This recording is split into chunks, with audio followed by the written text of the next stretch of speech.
on est conscient qu'on n'est pas là pour faire seulement un projet, mais pour pouvoir aider la population, pour pouvoir leur amener quelque chose, que ce soit au niveau social autour, et aussi, vous allez voir quand on va inaugurer Malicounda, la liesse qu'il va y avoir.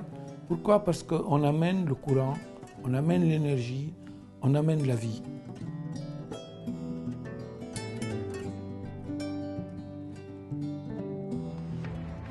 Nous avons développé le projet avec 2 partenaires, Africa 50, dont on connaît une partie de l'équipe, mais la vraie nouveauté, c'était d'avoir Sénélec au capital de la société, comme co-sponsor, co-développeur, actionnaire. C'est maintenant devenu le standard de Sénélec, d'exiger de faire partie des actionnaires de la société de projet. Sénélec a couvert l'intégralité du pays par le réseau 225 kV qui désenclave complètement les régions sud et sud-est du pays.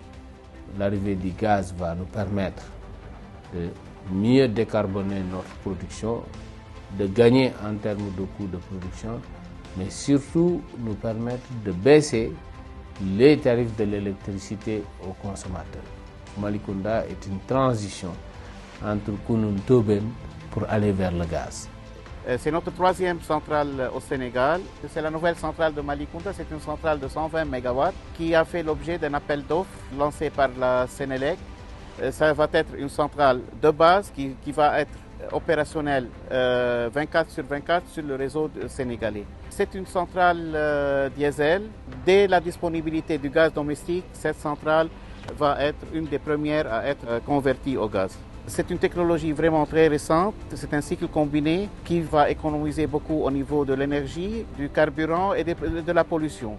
Il y a 7 moteurs, chacune de 18,5 MW, avec une turbine de 9 MW, donc un total de 131 MW à pleine charge. Le challenge de la construction de Malicounda, c'est-à-dire que c'était pendant la période du Covid, du matériel qui arrivait en retard et il fallait quand même tenir les délais. Donc au fur et à mesure que le matériel arrivait, il fallait augmenter les moyens matériels, le personnel. Les cycles de fabrication chez les différents fournisseurs aussi étaient ralentis. Les matières premières, le coût de la matière première, donc vraiment c'était un vrai challenge. Heureusement, on a eu de très très bonnes équipes ici qui ont pu continuer le travail et nous, notre rôle c'était de s'arranger pour voir comment on allait expédier les équipements bloqués dans des ports, envoyer des spécialistes et continuer à faire le montage financier du projet. L'important c'est qu'on a pu sortir de cette pandémie et être là. C'est ça le plus important.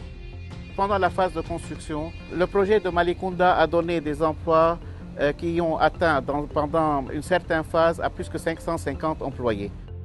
Et à 95% de la main-d'œuvre sénégalaise et c'était presque à 70% de la main-d'œuvre locale, donc de la localité de Malicounda-Mbour et l'environnement. Ils ont fait confiance à la compétence sénégalaise à 100%. Charpente, chaudronnerie, tuyauterie, montage de toute cette usine, fabrication et montage des réservoirs. Il fallait Matalec pour nous faire confiance. Pendant la phase exploitation, nous avons un effectif de 60 à 65 personnes qui sont de la main-d'œuvre permanente et qui peut aller jusqu'à 80 personnes pour les maintenances importantes et programmées. On a signé un contrat avec Malicounda pour la maintenance des installations. On a des partenariats avec les universités et les écoles d'ingénieurs, avec nos équipes au niveau des centrales qui font l'opération, la maintenance. Pour nous, c'est un facteur très important pour avoir une main-d'œuvre locale parce que pour nous, c'est un facteur de stabilité. Au-delà de la bancabilité du projet, les questions environnementales et sociales sont extrêmement importantes pour nous. Donc il s'agit de nous assurer que les promoteurs ont mis en place toutes les mesures adéquates afin d'atténuer tous les risques environnementaux et sociaux. Alors nous, ce qui nous intéresse, c'est de travailler sur des projets qui, font sens pour les pays dans lesquels ils sont situés. Et ce projet, on l'avait identifié depuis un certain temps comme étant un projet important, structurant pour le pays. Et ensuite, avec des partenaires qui sont capables. Ça, c'est une qualité qu'on a trouvée chez MPG. Les gens sont totalement en phase. C'est un projet qu'on a travaillé ensemble depuis le début. C'est une relation continue. C'est vraiment un travail d'équipe avec un partage des rôles. So this to us has been an incredible collaboration of really seeing an idea that came about with President Macky Sall requesting Africa 50 works with the government together with Senegal to realize this 120 megawatt combined cycle plant. En matière de technologie, d'un projet à l'autre, on évolue. Donc celle-là, c'est le dernier cri en matière de technologie. Tout est optimisé, tout est prévu pour avoir la centrale, une des centrales les plus compétitives sur le réseau, pour fournir une énergie fiable et pas chère. Nous avons au niveau de cette centrale les groupes de dernière génération du fabricant Wärtsilä.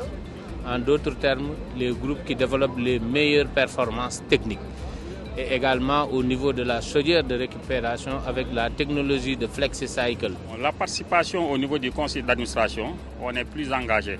On est mieux à même également de défendre et de comprendre les contraintes du développeur. Et il y a eu une conjugaison de plusieurs facteurs, cette qualité-là du sponsor et également un tour de table qui était assez extraordinaire avec des banques de développement de premier rang. Dès que nous avons entendu parler de cette centrale et connaissant l'expérience des promoteurs, nous y avons cru tout de suite. Voilà pourquoi tout le monde est venu, les populations sont venues, donc nombreuses vraiment, pour assister, n'est-ce pas, à l'inauguration de cette centrale. Le président l'a dit qu'aujourd'hui, son objectif, c'est de permettre à tous les Sénégalais de pouvoir avoir accès à l'électricité. Depuis ce matin, les populations sont là pour accueillir le président de la République et les membres de son gouvernement qui souhaitent être là. Ah oui, nombreuses avec les pancartes, le nom du maire Maguette Sène qui est là pour vraiment accompagner les populations. Et il a dit, son objectif c'est tout simplement d'être au chevet des populations de Malicounda.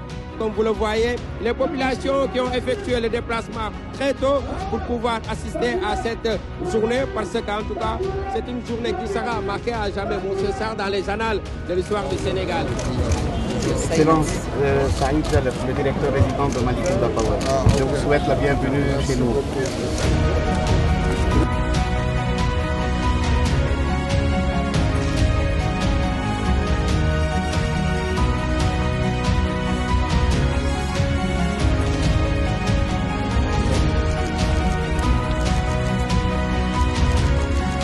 Président de la République à l'image jëm ci wàllu inauguration centrale électrique bu Malicounda di wax rek ne c'est une centrale convertible au gaz. Ok, c'est bon, il va démarrer. Maintenant, vous observez la vitesse. Il commence à décoller. On est à 567 RPM, 140. Donc, je suis très heureux de constater que cette centrale de Malicounda, qui est évidemment un IPP, parce que c'est ça aussi le partenariat public-privé, l'IPP signe avec l'État un contrat d'achat avec Senelec, qui est l'acheteur unique pour le moment, sous garantie souveraine de l'État. Ça nous a permis en une décennie de multiplier par 3 les capacités de production. Donc Senelec rentre comme actionnaire également à 15%, ce qui fait qu'à terme ça peut neutraliser au moins et baisser en conséquence un peu le coût de l'électricité, c'est ça la finalité. Les banquiers sont là, je voudrais les féliciter Africa 50, qui est un instrument de l'Union africaine, des pays africains, un instrument d'investissement. Je les félicite, ainsi que le directeur général Alain Ebeboussé, et féliciter le groupe de la Banque africaine de développement, féliciter également la BOAD et Oraban. Le président Macky Sall avec Sophie Gladima, Maguette Sène, maire de Malicounda. La réalisation de la centrale de Malicounda découle de notre option stratégique d'assurer une production forte et durable d'énergie indispensable à l'émergence du Sénégal.